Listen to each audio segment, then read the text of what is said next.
Who knew Cyril Karn is a freaking creeper?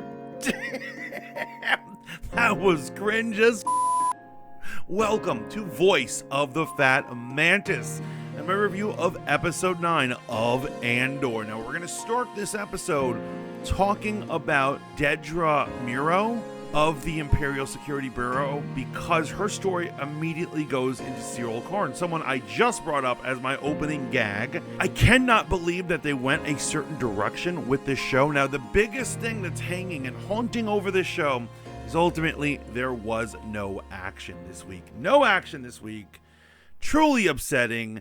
I predicted that every third episode would be an action-packed thing. I assumed they would at least start breaking out of prison this week, and it did not happen. Now, before I get into the fun with Meero and the likes of Cyril Karn, I'm going to ask you to smash that like button, give me a subscribe, and ring that notification bell so you can catch up on all of Voice of the Fat Mantis. Getting into it. It starts with Dedra and the interrogation scene. Now, last week I kind of preemptively said that I didn't think that she was going to actually torture Cassian Andor's ex-lover, because maybe she does, but no, she does, and it's the most interesting way ever. Now, once again, I do believe their conversation could be cut down. I've got to criticize Tony Gilroy and everyone at this thing. I think that they are more interesting than they are, and I think they needed an editor. And I think if they shaved every conversation, this could have been a more accessible Star Wars to the common folk. I love the show, but it's only because I'm a stan that I'm able to stick with it. So there's a long conversation, but they eventually get to this epic interrogation scene.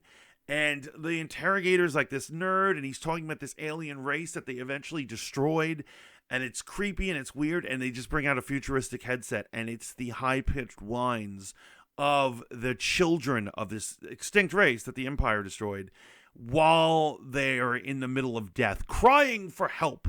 That makes people go mad, and just watching her listen to whatever she was listening to was horrifying. This interrogation scene is going to go down in history. If not for Star Wars, then cinema in general. I really loved it. It was amazing. And as we continue down Dedra's path, it gets into more silliness when she's at the ISB headquarters and they're talking about a pilot drifting into space and all these things and a scheme they're going to do and a way to trap the rebels. And it's going back and forth. Different agents, even people, unnamed characters are getting lines. And honestly, a normie cannot follow it. And I don't know, maybe I'm leaning toward the normie way, but I could not follow their conversation. I got the sense that they found some sort of evidence on them, and then there was something that really silly came up. They were like, Cassian Andor had something to do with Aldhani, and somebody says, he was clean-shaven, sir, and they're like, what? And it turns out that when he returned to his homeworld, he was clean-shaven, and they point out that one of the guys, or the people who did the job at Aldhani, are clean-shaven. So you're telling me, in all of the galaxy, he is the only Latino man cleanly shaven with dark hair and dark eyes? In all of the galaxy, in a place that has tens of thousands of habitable worlds, clean shaven is the evidence they used to get a warrant to go after him. It was completely ridiculous. They could have used any amount of evidence. They should have had someone spot him or ID him.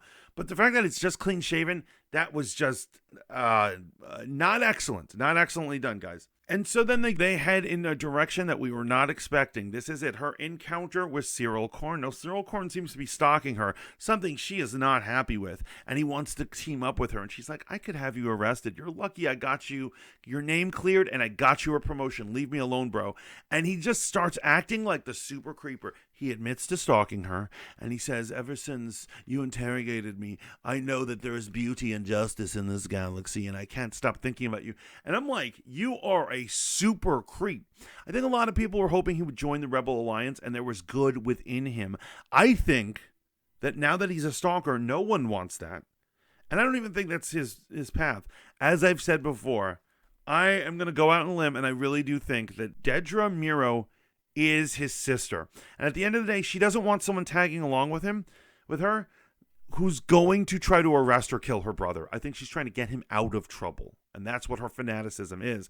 However, she might end up using him, but the fact that he is obsessed with her was just a creepy turn of events. And there were some other things. They went back to him being depressed and a sad boy with his mother nagging him. And he talks about how she goes in his room and she went in his private box. Is this dude a serial killer? Is this Jeffrey Dahmer? Is that going to be the twist at the end of the season? He was the killer the whole time. And he's just there licking his lips while watching Miro through a window. It's totally insane. I'm here for it. I am liking this turn of events. Now I'm going to quickly just touch on Mon Mothma before I get to the true meat of the story, which is the prison. So Mon Mothma continues to bore it up. She is boring the hell out of me.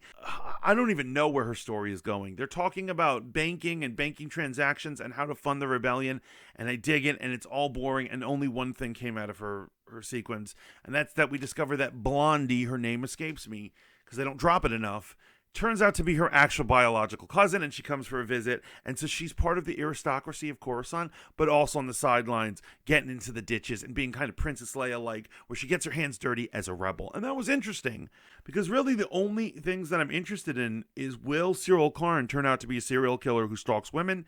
And will Cassian Andor get out of this prison? Now let's get to the prison, the meat of our story. So Cassian Andor is relaying engineering skills where he's able to mess with the electrical system, which I'm sure is going to pay off for the breakout that they do. Now, I need to apologize to all of you. I am so very sorry that I claimed or that I thought that they were eventually going to do a jailbreak in this episode. This shouldn't take 4 episodes, and I think there is, once again, a lot of drag in this prison sequence. It is fun to see them in prison, but not for this long. Move it along, guys. Move it along, please. Another weird thing is, Kino Loy, the head of them, he's like a prick for no reason. He's always yelling at people and just being like unreasonable and getting aggressive with someone. He hit somebody in the stomach. He did somebody like uppercut to the stomach. And it's just like, it's hard to root for you, man. It's hard. It's really hard to root for him. But ultimately, there's a lot of intrigue going around, particularly with an old man who's having trouble working. He's having trouble working, and he finally ends up having a stroke. Only 40 shifts away from freedom. I know that seems like a little, but that's actually a lot. Like 40 days in a hellish prison is not great. The Empire cares so little of these prisoners and people that they don't get a real doctor. I'm not saying that he's not a real doctor, but the man's a prisoner too. And his job is to give them basic first aid and then throw them away if they're dead. And that's exactly what it is. He goes to them, he goes, he had a stroke, there's nothing I could do. Even on our level of technology, there are things you can do for stroke victims. There's got to be something you could do. But what he really means is, the Empire has not given me resources or equipment to deal with this. I'm here to bandage up wounds, and that's pretty much it. It's like a school nurse. She can't even give you aspirin. And he orders a bag and a trolley like he's garbage to be thrown away. And then they ask, what's going on with Sector 2? We heard all this stuff going on about Sector 2. And he finally reveals that it turns out when your prison sentence is over, they say they release you, but they don't actually release you. What they do is they transfer you to a different part of the prison. And so even though you're complaining, there's no one to hear your complaints, and they will use you up till you're like that old man, dead. And they're just in level 1 of hell. That will go on and on and on of slave labor until they disobey to the point where they have to be killed, or they work themselves to death. It's truly horrific. The true crimes of the Empire revealed right there. An empire built on slave labor. And so what it is they accidentally transferred a man into just a different section of the same level. So people were like, aren't you from Sector 4? And they had to keep that secret, so they fried them all. They electrified the floor till they were all dead. This was horrific. Great way to end the episode. I wish this kind of reveal had happened at some other earlier point. Pretty crazy. And I'm just hoping that next week will be a really adventurous, action-packed escape scene. Great escape going on. And those are my thoughts on episode 9 of Andor. What are your thoughts? Please let me know down in the comments.